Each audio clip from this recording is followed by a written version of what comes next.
শাহজালাল বিজ্ঞান ও প্রযুক্তি বিশ্ববিদ্যালয়ের ছাত্র রাজনীতি নিষিদ্ধ হয় আওয়ামী লীগ সরকার পতনের পরই। যদিও কল্যাণমূলক বিভিন্ন কার্যক্রমের মাধ্যমে শিক্ষার্থীদের কাছে টানার চেষ্টায় ছাত্র সংগঠনগুলো।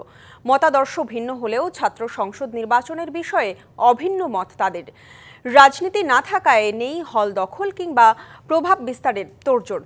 এমন বাস্তবতায় ছাত্র সংসদ নির্বাচন নিয়ে প্রাথমিক প্রস্তুতি চালাচ্ছে প্রশাসন। সিলেটে কোটা সংস্কার আন্দোলনের প্রথম স্ফুলিঙ্গ চলে ওঠে শাহজালাল বিজ্ঞান ও প্রযুক্তি বিশ্ববিদ্যালয়ে। দমন পীড়ন, পুলিশি জুলুমের মুখে বুক চিতিয়ে প্রতিবাদ অব্যাহত রাখতে সামনে থেকে নেতৃত্ব দেন শিক্ষার্থীরা।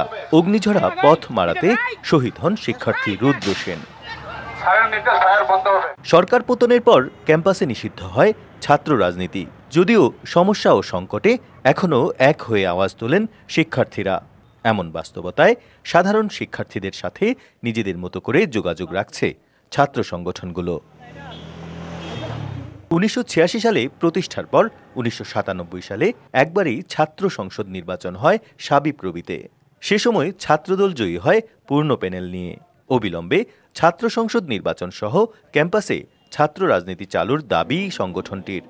কালার এক্সপার্ট, জর্জ স্যাপ এবং মাইল্ড অন হ্যান্ডস টেকনোলজি সমৃদ্ধ অরিক্স ক্রিস্টাল ওয়াশ আপনার এই 24শে জুলাই আগস্ট গণ অভ্যুত্থানের ভিত্তিতে ছাত্রদের মধ্যে যে রাজনৈতিক সচেতনতা তৈরি হয়েছে, সেই রাজনৈতিক সচেতনতা কেউ দমিয়ে রাখতে পারবে না। সাকসু নির্বাচন নেই না থাকার কারণে সাধারণ শিক্ষার্থীরা তাদের দাবি দাওয়া জোরালোভাবে উত্থাপন করতে পারতেছে না প্রশাসনে।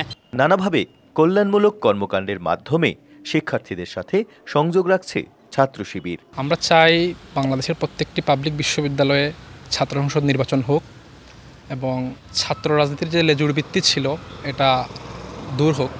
বৈষম্য বিরোধী ছাত্র আন্দোলনের ভাবনাতেও শোষণমুক্ত দেশ।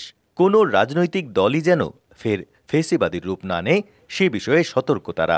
ক্যাম্পাসে আমরা লেজুর ভিত্তিক ছাত্র রাজনীতি চাই না এবং আমরা চাই যে ক্যাম্পাসে যেসব ছাত্ররা রাজনীতি করবে তারা ছাত্র সংসদের মাধ্যমে উঠে আসবে। শিক্ষার্থীদের আশা আকাঙ্ক্ষা প্রতিফলনের লক্ষ্যেই কাজ করছে বিশ্ববিদ্যালয় প্রশাসন। ক্যাম্পাস এখন দখলবাজ মুক্ত। কাঙ্ক্ষিত ছাত্র সংসদ নির্বাচনের প্রাথমিক প্রস্তুতিও সারছে কর্তৃপক্ষ। ইতিবাচক এবং সময় উপযোগী চিন্তা ভাবনা ওদের, এবং এটা করতে গেলে যে প্রিপারেশনটা লাগে সেটার ব্যাপারে আমাদের ওই প্রাইমারি ওয়ার্ক গুলা চলতেছে। এখন আমরা ওই সুযোগটা পেলেই বা ওই পরিস্থিতিটা আসলে আমরা এই ব্যাপারে কার্যকর একটা সিদ্ধান্ত নিয়ে কাজ করব। কোটা বিরোধী আন্দোলন তথা জুলাই গণ অভ্যুত্থানের অন্যতম কেন্দ্রবিন্দু ছিল শাহজালাল বিজ্ঞান ও প্রযুক্তি বিশ্ববিদ্যালয়ের ক্যাম্পাস। পরিবর্তিত পরিস্থিতিতে ছাত্র রাজনীতি নিষিদ্ধ হলেও সকল শিক্ষার্থী এবং কর্তৃপক্ষের চাওয়া ক্যাম্পাসে যেন আর নৈরাজ্যকর পরিস্থিতি সৃষ্টি না হয়। নতুন বাংলাদেশে শিক্ষার্থীরা যেন তাদের পূর্ণ অধিকার নিয়ে শিক্ষা গ্রহণ করতে পারে। প্রত্যুষ তালুকদার, ডিবিসি নিউজ, শাহজালাল বিজ্ঞান ও প্রযুক্তি বিশ্ববিদ্যালয়, সিলেট।